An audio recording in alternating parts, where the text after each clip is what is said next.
Hey guys, Hannah Bell, family lawyer, here with a family law musing, I think. And I was like, I look very like school librarian today with my bun and my glasses.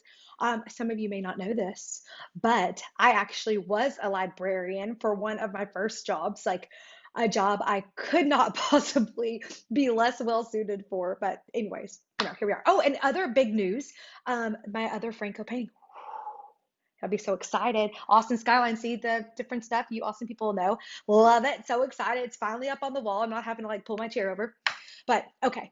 So, what was sort of been on my mind and heart is thinking a little bit about how to be kind to yourself. Now, let's, sort of wrap this up and put it in the category of one of those things that people tells you that really doesn't sound like it sounds like good to say, but you literally don't know what it means. Sort of like when you're getting divorced, people will tell you like, you need to take some time to heal. And you're like, okay. I mean, that sounds nice, but like, no, like literally, how do you do that? Like, actually, physically, what are the steps that I take to heal? Okay, but that's a different video. I think I've actually already kind of done that, but that's another thing that I feel like people say all the time to people in divorce. You need to, be kind to yourself, take it easy on yourself. And I think this particularly comes up really not just in divorce, but for all of us in the Corona time. Um, what I'm kind of getting from people is the feelings and the emo of it comes in waves. And so some days you may just be like great and this is awesome and I've got extra time, and especially as things are starting to sort of open back up, maybe you're feeling a little bit of freedom and things are going good. But then some other days, maybe they're not terrible. Like there's that too, and like it's crazy, and there's like a million reasons to be feeling terrible. But I think some of the days that are hard are like really bad days, really good days. But what about the days in the middle where you sort of feel like blah, just sort of humdrummy in general? How do you address that? And I think the answer is you be kind to yourself. And had no idea how to do it, but I've started kind of a way that I don't know. I never heard anybody say it like this. So I thought I'd tell y'all and maybe it'll help somebody. But I take days where I'm just feeling, ugh, like just something is wrong. I'm feeling out of sorts or weird or not anything super concrete, but also needing to sort of get out of my own head and everything. And I try to be kind to myself. So the way you do that, I think, is pretend like you are your own best friend. And you, in any decision or any little thing you're going to do all day, you ask yourself, like, okay, best friend, what would you like? And I'm just going to be so sweet to you. And how can I just be so nice? And what would you do to cheer up your best friend? Okay. So for me, that's like, oh, I'm going to go out to lunch and I'm going to get anything I want, and I'm going to add the guacamole. I don't care if it costs $2 Chipotle or whatever.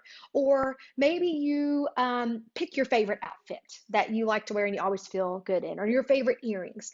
Or if you're not super slammed at work, you just take a minute to read a book you like for half an hour to cheer yourself up. Or you call a friend who makes you feel better. But just sort of these things that I think sometimes feel like luxuries, we save them up and think, oh, I'll go out to lunch, someday to celebrate or when things are good. But like sometimes that's exactly what you need to be your own best friend, to be kind to yourself and treat yourself the way you would to cheer up your friend.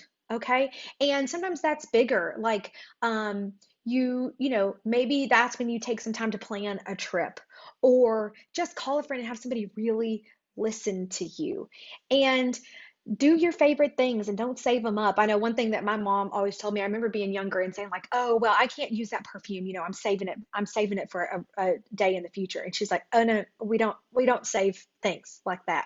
You never know when tomorrow's going to come. So we don't save it. So don't save up these sweet niceties that you would obviously do for everybody else in your life or your daughter if she was having a bad day or whatever. Do them for yourself now." And I think that's especially true in Corona when we can get super focused on, what do we got to do to get done today? What school? All school's ending. Hallelujah. But uh, work, home, you can feel more pressure to do your home nicer because you're there all the time, whatever. But just let yourself off the hook and be kind to yourself. Talk gently to yourself and just be sweet to yourself. And that's kind of the way you do it. And for me, it really goes a long way if I'm conscious of it and mindful of it, and even kind of announce it like, oh, well, sorry, I'm being my own best friend today. So I'm going to do this thing that I want to do because I want to do it. And I'm being kind to myself today. So give you the power and encouragement. Maybe give it a shot. Maybe you're like, Hannah, whatever, this is no more helpful than anything else. But I think there's something to it, and it's really helped me. Maybe it'll help you. All right, here's to keep on keeping on, everybody. Hope you have a great rest of the week.